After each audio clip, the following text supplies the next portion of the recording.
তো দেখো চাউমিনটা বানানো হয়ে গেছে, কত সুন্দর হয়েছে। হ্যালো বন্ধুরা, তো আমি আজকে আবার অন্যদিনের মতো নতুন একটা রেসিপি ফুটন্ত গরম জলে রুটি দিয়ে চাউমিন বানাবো। তো চলো আমি এই রেসিপিটা কিভাবে বানাই তোমরা শেষ পর্যন্ত ভিডিওটা স্কিপ না করে পাশে থেকে দেখার জন্য অনুরোধ দিল।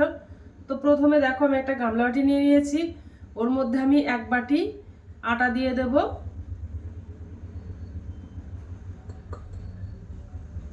তো 1 বাটি আমি আটা দিয়ে দিলাম। ওর মধ্যে আমি একটু লবণ দিয়ে দেব, হাফ চামচেরও কম লবণ দিয়ে দিলাম। আমি ওর মধ্যে জল দিয়ে দেবো, দিয়ে একটা আটার ডো বানিয়ে নেব।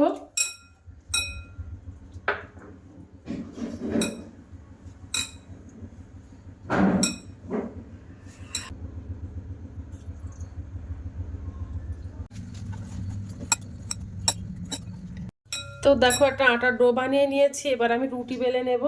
রুটিগুলো সব বেলে নেব।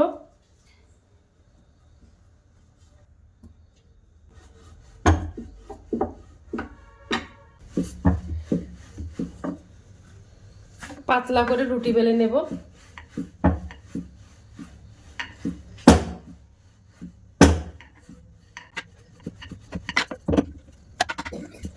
রুটিগুলো সব বেলা কমপ্লিট হয়ে গেছে, এবার আমি এই সাইডে গরম জল ফোটাতে দিয়েছি।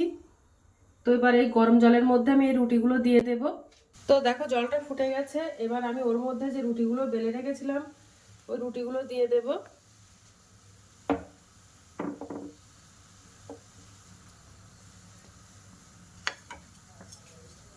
তো রুটিগুলো দিয়ে ভালো করে সিদ্ধ করে নেব।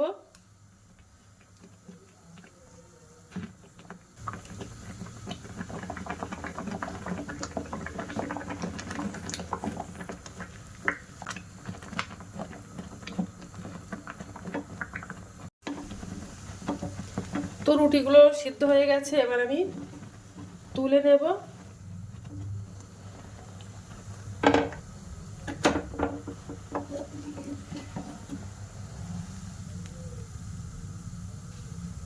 অনেক সময় বাড়িতে চাউমিন থাকে না, বাচ্চারা অনেক সময় ঝামেলা করে। তো তোমরা এইভাবে রুটি বানিয়ে চাউমিনটা বানাতে পারো। তো এবার আমি রুটিগুলো ঠান্ডা করে নেব, একটু ঠান্ডা করে তারপরে ভাঁজ করে নেব। দেখো এইভাবে ভাঁজ করে নিয়েছি। সরু সরু করে কেটে নেব, যত সরু হবে তত কিন্তু সুন্দর হবে চাউমিনটা। তো ছোট ছোট করে কেটে নেব, যত চিকন হবে তত কিন্তু চাউমিনটা দেখতে ভালো লাগবে।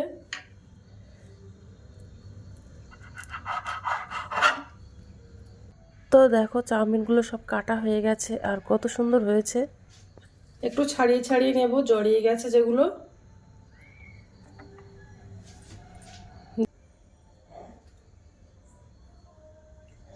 এবার আমি ওর মধ্যে একটু সাদা তেল দিয়ে দেবো, সাদা তেল মাখিয়ে নিলে আর জড়াবে না, তার জন্য।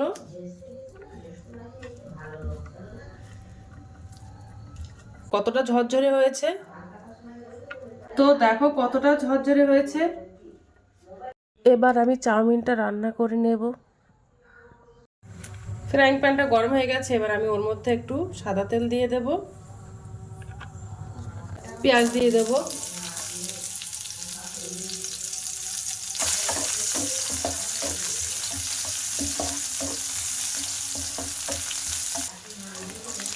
গাজর কেটে রেখেছিলাম, গাজর দিয়ে দেব।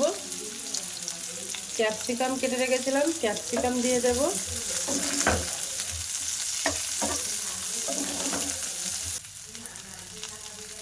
একটু লবণ দিয়ে দেব।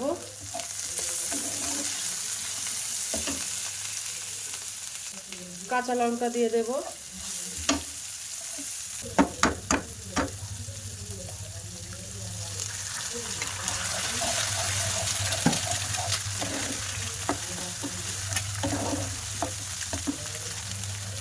একটু লবণ দিয়ে দেব। চাউমিনটা কেটে রেখেছিলাম, ওই চাউমিনটা দিয়ে দেব।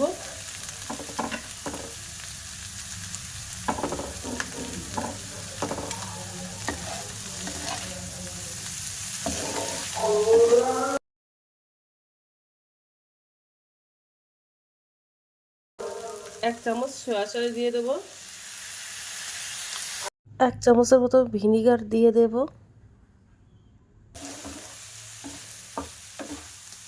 এবার একটু চাউমিন মশলা দিয়ে দেব।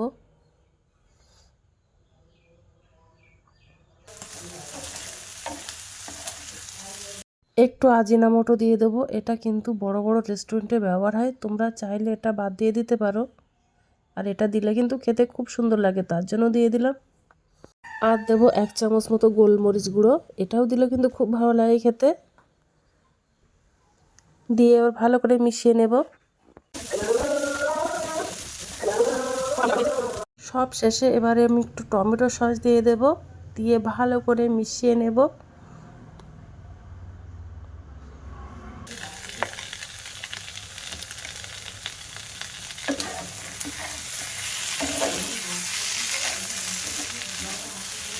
তো এবার আমার রান্নাটা হয়ে গেছে, গ্যাসটা অফ করে দেবো। এবার